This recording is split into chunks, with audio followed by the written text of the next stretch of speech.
Welcome back. Akshaya Tritiya sentiment ను cash చేసుకునేందుకు బంగారం దుకాణాలు సిద్ధమవుతున్నాయి. అయితే తృతీయ రోజు బంగారం కొంటే లక్ష్మీదేవి నట్టింటికి వస్తుందో లేదో కానీ కాస్త ఏమరపాటుగా ఉంటే మీ జేబుకు చిల్లు మాత్రం ఖాయం. బంగారం కొనే ముందు 3 విషయాలను గమనించాలంటూ సలహా ఇస్తున్నారు తూనికలు కొలతల అధికారులు. అక్షయ తృతీయ అంటే బంగారం పండుగ.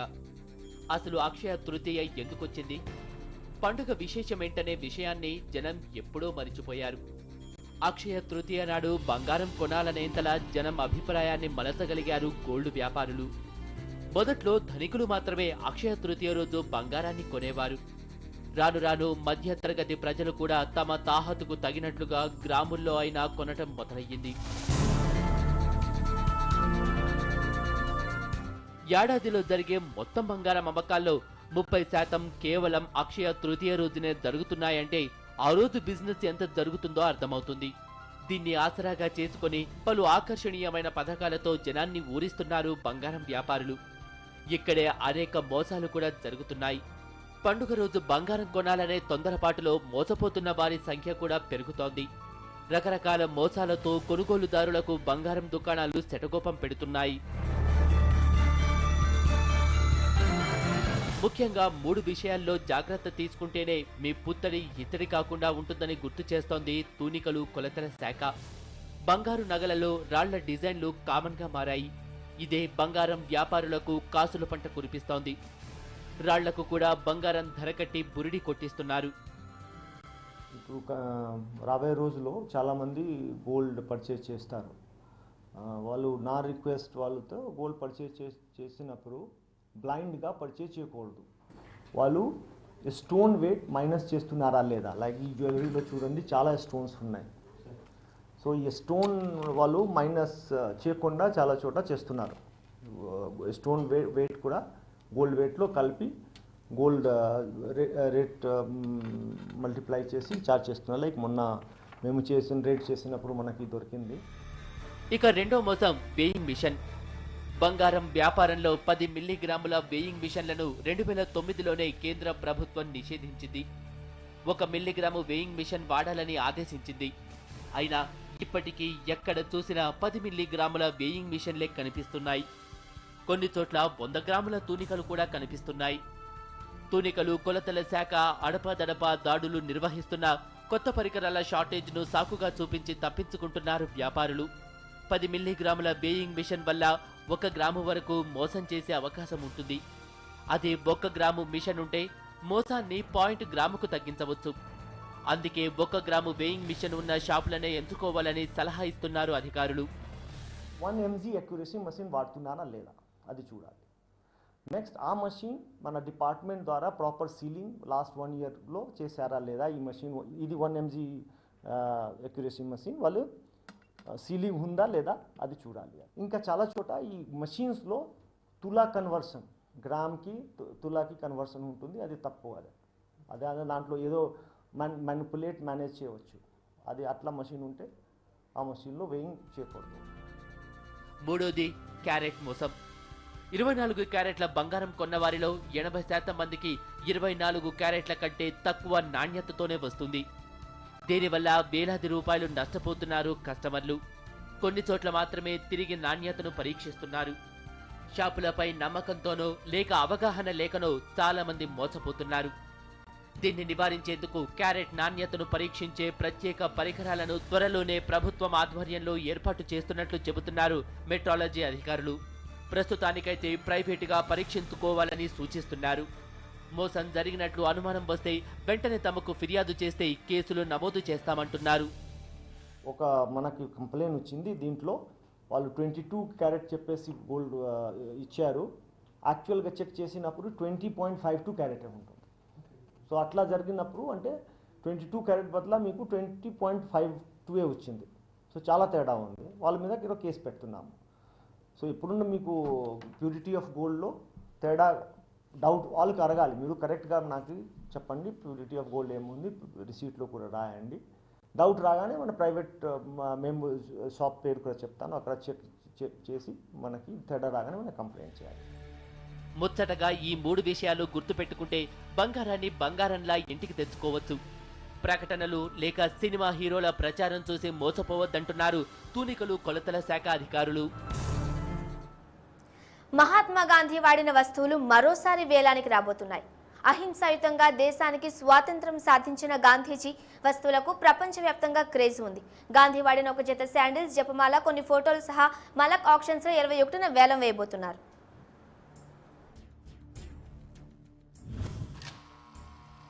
వేలానికొస్తున్న చెప్పులు,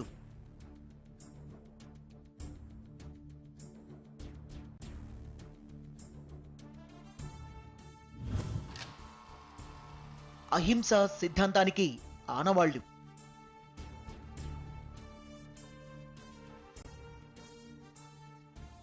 ప్రపంచంలోని అరుదైన ఈ చెప్పులు మహాత్మా గాంధీవి.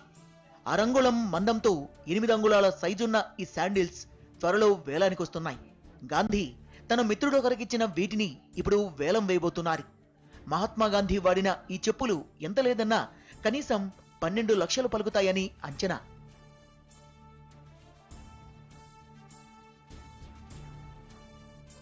గాంధీ స్వయంగా నేసిన శాలువా, బెడ్షీట్, జపమాల, కొన్ని ఫోటోలు కూడా ఈ వేలంలో అమ్మకానికి వస్తున్నాయి.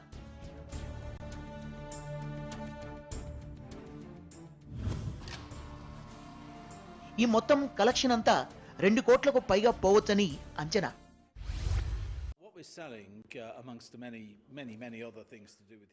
గాంధీ వాడిన భారీ కలెక్షన్ వేలానికి రాబోతోంది. 1924లో ఆయన తన స్నేహితుడికి ఒకరికిచ్చిన లెదర్ శాండిల్స్ వీటిలో ఉన్నాయి. ఆ శాండిల్స్ ఇప్పటికీ మంచి కండిషన్లో ఉన్నాయి. అసలైన సేకర్తలకి వాటి కండిషన్తో పని లేదనుకోండి.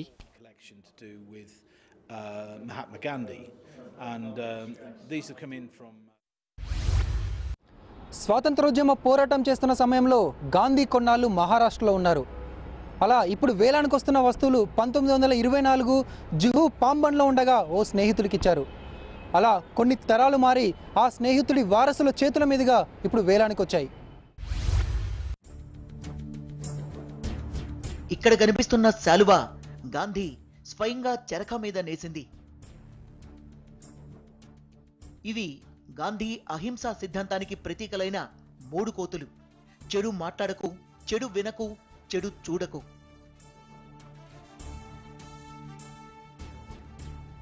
బ్రిటన్లోని షిరాప్షైర్లో ఉన్న మలక్లో వీటిని వేలం వేస్తున్నారు. ఈ నెల 21న గాంధీజీ వాడిన ఈ వస్తువుల్ని వేలం వేయబోతున్నారు.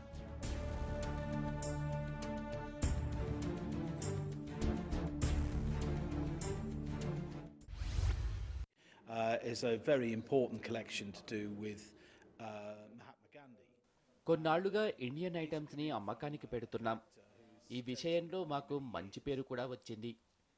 గాంధీ వస్తువులకి ప్రపంచవ్యాప్తంగా మంచి క్రేజ్ ఉంది. వాటిని చాలా పవిత్రంగా చూసుకుంటారు. ముఖ్యంగా ఇండియా, యుఎస్లో వీటికి మార్కెట్ బాగుంది. ఈ కలెక్షన్లో ఉన్న ఇతర వస్తువుల్లో ఫోటోలు, జపమాల ఉన్నాయి. గాంధీ లాయర్గా పనిచేస్తున్నప్పటి ఫోటో ఒకటి వాటిలో హైలైట్. నెత్తిన టోపీతో సూటు వేసుకున్న యంగ్ గాంధీ ఫోటోగ్రాఫ్ ఉంది.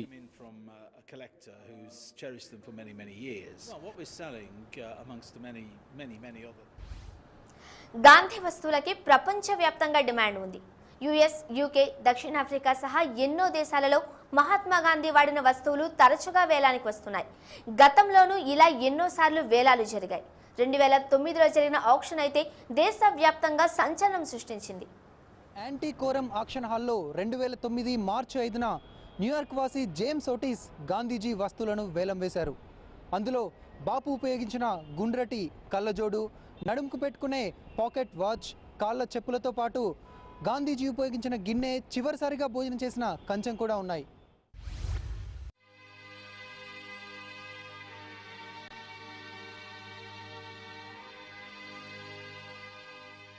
ఈ ఆక్షన్ సందర్భంగా పెద్ద డ్రామానే జరిగింది.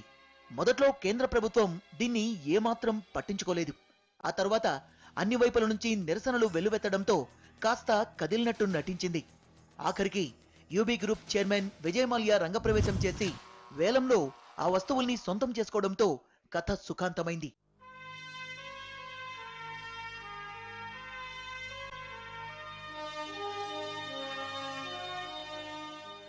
విజయ్ మాల్యాతో టచ్లో ఉంటూ పరిస్థితిని సమీక్షించామని అప్పటి కేంద్ర సాంస్కృతిక వ్యవహారాల శాఖ మంత్రి అంబికా సోని చేసిన ప్రకటన అబద్ధమని ఆ తర్వాత తేలిపోయింది. వేలంలో గాంధీజీ వస్తువుల్ని సొంతం చేసుకున్న తర్వాత విజయ్ మాల్యానే అసలు విషయం బయటపెట్టారు. ప్రభుత్వం తరపున తనను ఎవరూ సంప్రదించలేదని, తనే సొంతంగా వేలంలో పాల్గొన్నట్టు కుండ బద్దలు కొట్టారు.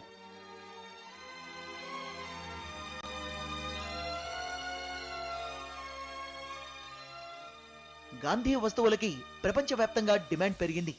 గాంధీ జ్ఞాపకాలుగా మిగిలిన ప్రతి వస్తువుకి రెక్కలొస్తున్నాయి. ఆ కోవలోనిదే దక్షిణాఫ్రికాలోని జోహన్నెస్బర్గ్ లో ఉన్న ఈ ఇల్లు. స్వాతంత్ర్య పోరాటానికి గాంధీ పునాదులు వేసుకుంది ఇక్కడే. ఇక్కడి నుంచే మానవ హక్కుల కోసం ఆయన తొలిసారి శంఖం పూరించారు. తెల్లజాతి దురహంకారంపై తిరగబడ్డారు. 1907లో కట్టిన ఈ ఇంట్లోనే గాంధీజీ ఉండేవారు. ఓ ఫ్రెంచ్ ట్రావెల్ కంపెనీ ఈ ఇంటిని కొనుగోలు చేసి హోటల్ కమ్ మ్యూజియంగా మార్చింది.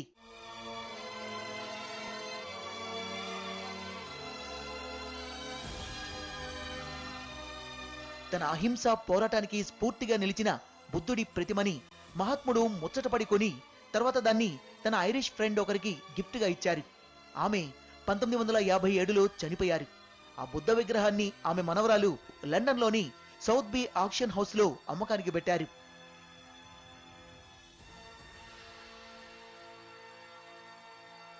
గత ఏడాది ఏప్రిల్లో కూడా గాంధీ వస్తువులు వేలానికి వచ్చాయి. ప్రస్తుతం గాంధీ చెప్పులు, శాలువా, బెడ్షీట్, జపమాల వేలం వేస్తున్న మలక్ ఆక్షన్ హౌసే వీటిని వేలం వేసింది. వాటిలో గాంధీ కళ్లద్దాలు, కొన్ని లెటర్లు ఉన్నాయి. ఈ కళ్లద్దాలు గాంధీ 1890లో లండన్లో లా చదివేటప్పుడు కొన్నవి. ఈ ఫోటోలో అద్దాల పక్కనే ఉన్న పెట్టెని చూస్తే మీకు అర్థమవుతుంది. గ్లాసెస్టర్ లో కొన్నట్టుగా ఆ షాప్ అడ్రస్ కూడా కనిపిస్తుంది. గాంధీ సాధారణంగా ఎంకే గాంధీ అని సంతకం చేసేవారు. బాపు అని సంతకం చేయడం చాలా అరుదు. ఈ కలెక్షన్ లో యువర్స్ సిన్సియర్లీ బాపు అని సంతకం చేసిన ఉత్తరాలు కూడా ఉన్నాయి. 1931లో లండన్లో రౌండ్ టేబుల్ సమావేశానికి వెళ్లిన గాంధీ తన చెప్పుల్ని మెటల్ ఫ్రేమ్ తో ఉన్న గుండ్రటి కళ్లద్దాల్ని ఓ బ్రిటిష్ ఆర్మీ ఆఫీసర్కి ఇచ్చారు.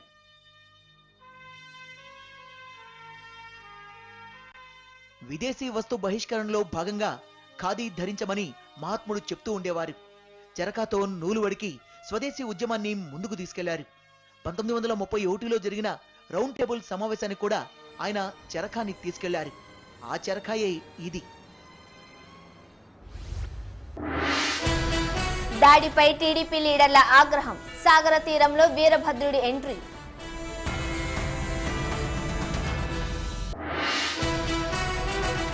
ఎంసెట్ లో ర్యాంకుల కోసం గురువారెడ్డి బ్యాచ్ పాట్లు. అడ్డంగా దొరికిపోయిన మాల్ ప్రాక్టీస్ నిందితులు. సిద్ధమవుతున్న బంగారు వ్యాపారులు. తృతీయ నాడు జాగ్రత్తలు పాటించమని హితవు.